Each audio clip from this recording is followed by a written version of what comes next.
Ingeolink 4D, topografía de calidad. Lo grabo y lo subo con el permiso de ustedes. Cualquier pregunta, pues me preguntan, ¿listo? Entonces, resulta que para estos días la ionosfera, digamos que ha estado fluctuando y ha estado variando de una manera, pues, como nunca antes. Resulta que hace poco las eyecciones de masa coronal del Sol, pues, están fluctuando bastante.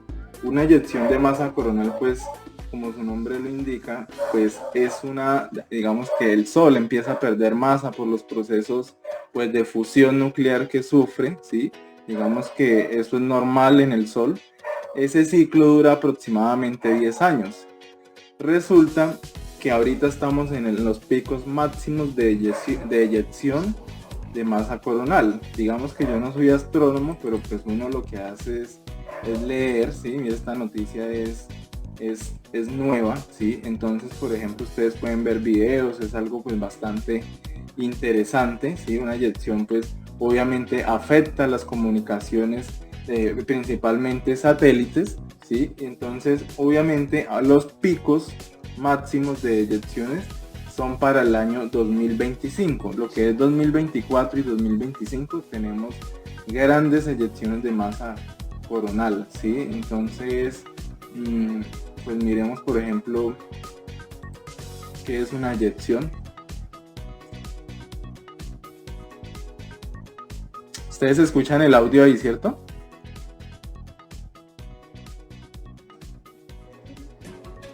Bueno, entonces, como lo ven, esto es una eyección de masa coronal. Entonces, esto, ¿cómo yo puedo saber si mis datos están siendo afectados por eyección de masa coronal?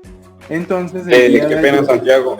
No sé si estaba compartiendo imagen, pantalla, perdón. Ya, qué pena, tal vez no estaba compartiendo pantalla. Qué grave. Listo. Entonces, bueno, lo importante es que una eyección de masa coronal es esto.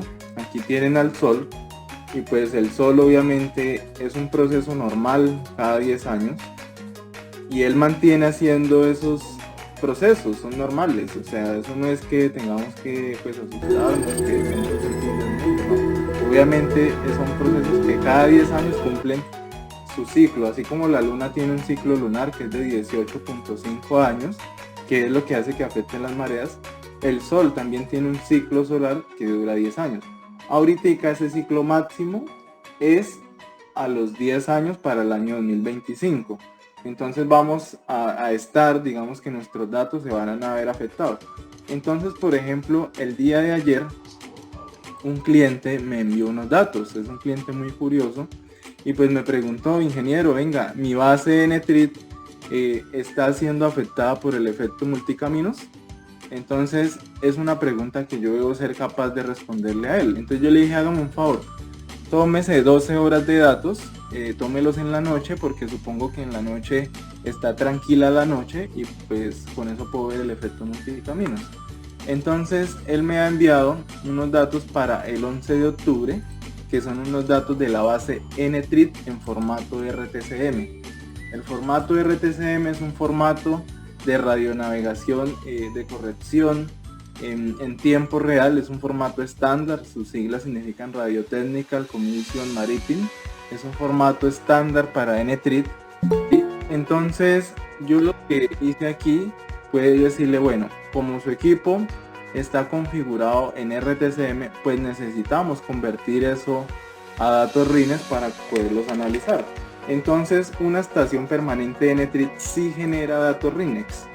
Entonces yo, como pues genero esos datos RINES de un formato RTCM, pues con varios programas, cada casa matriz pues da sus propios programas, pero yo puedo aprovechar los programas de otras casas matrices, como por ejemplo este programa, que es el Compass, y puedo, digamos que, importar los datos RTCM, ¿sí? En este caso voy a subir los datos del 11 de octubre, y yo lo que hago es lo siguiente. Entonces dice que él me grabó 29.000 épocas, ¿sí? Entonces una board L1 L5, ¿sí?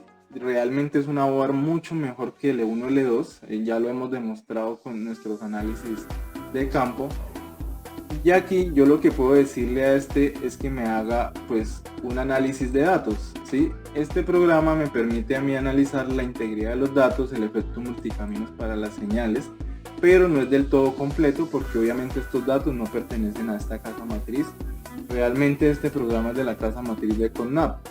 Entonces yo lo puedo utilizar, pero no es que me arroje lo que yo quiero ver. Entonces vamos a ver una serie de programas que me van a ayudar a analizar si mis datos sufren por la ionosfera. Realmente el error más grande que tenemos ahorita en geodesia es por ionosfera, ¿sí? Está más grande este error incluso que el efecto multicaminos. Bueno, eso por un lado. Entonces aquí yo hago mi primer análisis y pues yo veo, lo primero que debo ver es que yo no tenga pérdida de épocas en los datos.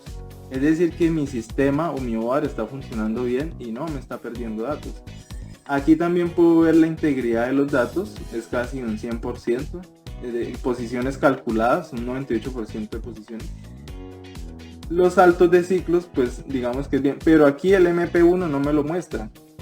Y yo necesito saber qué dato multicaminos tengo para el E1. Entonces recordemos que este programa no es desarrollado para eso. Entonces me toca migrar los datos y convertirlos a RINES, a un formato pues muy conocido. Yo no lo quiero separar. Sí, y pues yo dejo todo prendido. Realmente yo no me voy a poner aquí. Yo sé que esto es el E1, L5. Él por dentro convertirá lo que tiene que convertir. Entonces yo aquí le doy procesar y automáticamente el programa empieza a convertir datos observables y datos navegados. Una vez que él finaliza, yo le doy OK, cierro el programa y aquí me quedó un dato observable que es un RINEX. Entonces aquí tengo un RINES cada 10, cada 29, cada un segundo, vea, 30, 31, entonces chequeo el observable y tengo el archivo navegado para todas las efemérides. Entonces con estos datos yo utilizo un programa principal que es el BNC. Este programita es gratis, totalmente gratis. Aquí lo que hago es subir los datos del 11 de octubre y subo los datos navegados. Entonces voy a descargas y subo el archivo P. Luego le doy a iniciar. Espero, porque pues obviamente no es rápido, es un programa que necesita calcular datos, en todo momento está calculando datos y él lo único que hace es mostrarnos unas gráficas lo más de bonitas en las cuales nos muestra lo siguiente. Hay varias gráficas. Gráfica de multicaminos para el E1, gráfica de multicaminos para el E5, gráfica de intensidades de señal ruido para el E1 y para el E5, gráficas de PDOP, gráficas del diagrama satelital, gráficas de lo más importante que es los saltos de ciclos y los vacíos. Entonces si se dan cuenta, aquí el PDOP me cumple. A nosotros la norma nos dice que el PDOP debe estar por debajo de 6, por lo tanto esta OAR cumple, ¿sí? Pero resulta que el día de ayer, siendo una estación permanente a cielo abierto, arrojó estas líneas rojas que son slip, es decir, saltos de ciclo. Los saltos de ciclo normalmente se producen de dos maneras. La primera y la más común es por cuando la señal se ve perturbada por efecto multicaminos, es decir, construcciones, lagos, torres eléctricas, etc. Entonces la señal sufre un salto. Entonces la otra señal, que es la menos recurrente, es las eyecciones de masa coronal. Entonces a mí me causó curiosidad, yo dije, pero tan raro, si esta estación permanente está a cielo abierto, ¿por qué le pasó eso? ¿Qué pasó? Entonces yo dije, bueno, multicamino será, pero yo le dije a Hernando, dije, ¿usted a cuántos metros subió esa antena del techo del CIN? Y él me dijo a 2 metros, yo le dije, no, pero eso no debería generar multicaminos. Entonces yo le dije a él, bueno, vamos a analizar. Entonces él me pasó sus datos para el 11 de octubre, los empezó a grabar desde las 7 de la noche y terminó a las 8 de la mañana del día siguiente, es decir, del día de hoy. Resulta que los saltos de ciclos están desde las 7 de la noche hasta las 2 de la mañana en tiempo universal coordinado. Aquí tengo unas gráficas que son los señales de efecto multicaminos. Para la señal L1 veo, ¿sí?, la norma, aunque la norma colombiana no nos exige análisis por fortuna, o si no ustedes prácticamente no le recibirían estos datos, porque aquí no estaría pasando los datos de efecto multicaminos según los consensos a nivel internacional en geodesia. En geodesia a nivel internacional nos indica que para la señal L1 el dato multicaminos debe ser menor que 0,5, pero aquí 0,5 es color cian y yo tengo colores verdes, significa que tengo datos de multicaminos para la L1 de 1 metro, ¿sí? Para la señal L5 es una señal más fuerte, más sólida, tengo unos pequeños punticos amarillos con multicaminos de 2 metros, pero esta señal es menos afectada. Aquí ya puedo sacar una conclusión, y es que la señal L5 se ve menos perturbada por las diferentes razones que hayan. Es por eso que un equipo doble frecuencia L1 L5 va a ser mucho mejor que un L1 L2, y ya sacamos una conclusión con datos demostrados. Listo, entonces tenemos estos datos, pero también tenemos las intensidades de la señal. Las intensidades de la señal nos dice, a pesar de que son intensidades buenas, es una antena que da intensidad de señal ruido por encima de 40, mire que todo está por encima de 40, ¿sí? No hay intensidades verdes, ¿sí? Realmente todo es muy bueno. Entonces, si usted estuviera en campo y solo estuviera analizando la intensidad de señal ruido, y todo le da por encima de 38, usted dice, bueno, está muy buenos los datos, pero una cosa es la intensidad de señal ruido y una cosa son las gráficas de multicaminos. Aquí las gráficas multicaminos nos muestran que los datos están siendo afectados por multicaminos. Ahora, yo quise relacionar esos datos de la siguiente manera. Hay una página que es la que siempre he consultado, que es Trimble Planning. Trimble Planning me permite conocer los datos ionosféricos, digamos que casi que en tiempo real, y predecirlos con un día de antelación o hasta 2 días, creo, si no estoy mal. Esta es la ubicación aproximada de donde mi amigo hizo el trabajo, a una altura de 20 metros de altura con una máscara de elevación, y lo hizo el 11 de octubre a las 7 de la noche. Entonces yo le doy a aplicar. Y inmediatamente, como yo sé que este equipo no me graba GLONASS, pues yo desactivo GLONASS. Y yo voy a decirle que me muestre el gráfico satelital. Y aquí empiezo a analizar. Entonces, inmediatamente veo que tengo una gráfica color negro, punteada. Esa gráfica me indica centelleo. El centelleo, si ustedes averiguan qué es centelleo en geodesia,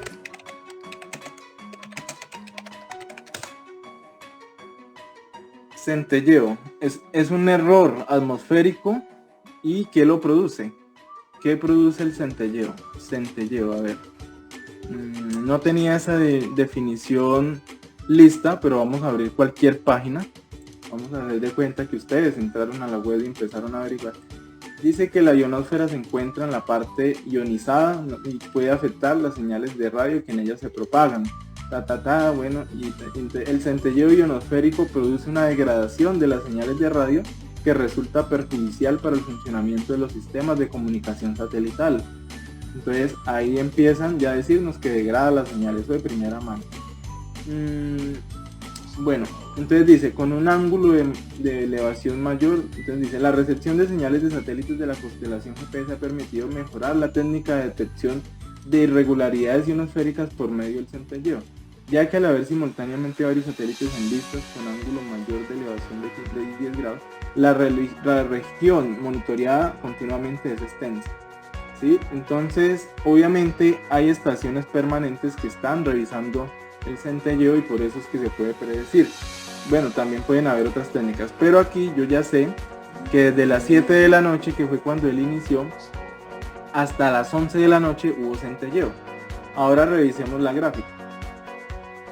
Entonces, si ustedes revisan la gráfica, él empezó a las 7 y mire que coincide con los datos de los saltos de ciclo, ¿sí? Y termina el centelleo aquí más o menos como a las 4, póngale a las 5 de la mañana tiempo universal coordinado, pero para yo convertirlo en tiempo colombiano le resto 5 horas, eso serían las 12 de la noche, es decir, la mitad de los datos tienen centelleo. ¿Y yo cómo puedo saber que si el centelleo realmente me afectó? Vamos a analizar el satélite E13 que tiene centelleo, ¿sí? Entonces el E13, yo lo que hago es decirle que me haga la gráfica del cielo y voy a desactivar todas las constelaciones y voy a dejar solo Galileo. Entonces cuando dejo Galileo, yo quiero también que me muestre el E13, ¿sí? Entonces el E13, vamos a ver, mírelo, aquí apareció. A las 7:30 de la noche apareció el E13 a los 15 grados. Por lo tanto, yo sé que a los 15 no hay ninguna obstrucción, ¿sí? Y miremos hasta las 9 de la noche, que fue donde tengo los errores. Mire, entonces el E13 aquí se sigue acercando al cenit, y a las 10 de la noche, a las 22:10 UTC-5, tiempo colombiano 10 de la noche, el satélite E3 está casi que en mi cenit. Es decir que a las 10 de la noche yo no debería tener efecto multicaminos en ese satélite, pero miremos qué pasó con los datos a las 10 de la noche. Si se dan cuenta, el efecto multicaminos aquí está en el cenit, ¿sí? Mire que esta gráfica se parece mucho a esta. No sé si se dan cuenta, esa color verde se parece mucho a la E13, vean. ¿Sí se dan cuenta? Mire. Sigue la misma forma y mire que sale aquí a los 30 grados. Entonces esta gráfica es el E13. Entonces tengo 1, 2, 3, 4 satélites afectados por centelleo. Ahora yo quise saber, bueno, ¿y cómo puedo revisar el centelleo? Con el grupo de investigación logramos entender que el centelleo se puede prender y podemos analizar el centelleo de una manera más chévere y más gráfica. Entonces de esta manera yo empiezo a analizar el centelleo y miren cómo el centelleo son datos puntualizados en diferentes lugares del país, ¿sí? Entonces mire que el centelleo desapareció a las 1 de la mañana, ya desapareció, ya no había centelleo, ¿sí ve? La ionosfera tomó su rumbo normal, es decir, el centelleo pasó a otros lugares del mundo, ¿sí? Entonces mire, el centelleo, como bien lo saben, son eyecciones de masa coronal, son tormentas solares, para lo cual obviamente mire que aquí el E33 tuvo que haber sufrido centelleo. Obviamente para Colombia, a mí me interesa es Colombia, entonces mire que Colombia, casi todo el país estuvo afectado por centelleo.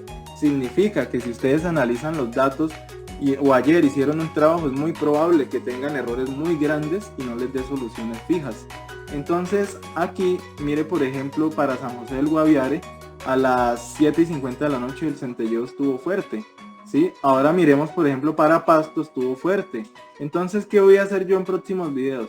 Voy a descargarme los datos de estaciones permanentes del IGAT para estas zonas del país y voy a ver cómo las afectó. Entonces estén muy pendientes de esos videos, ¿sí? Obviamente sé que para la parte norte del país también afectó. Mire, para la parte de Bucaramanga, mire, lo que es Yopal, toda esa parte también afectó.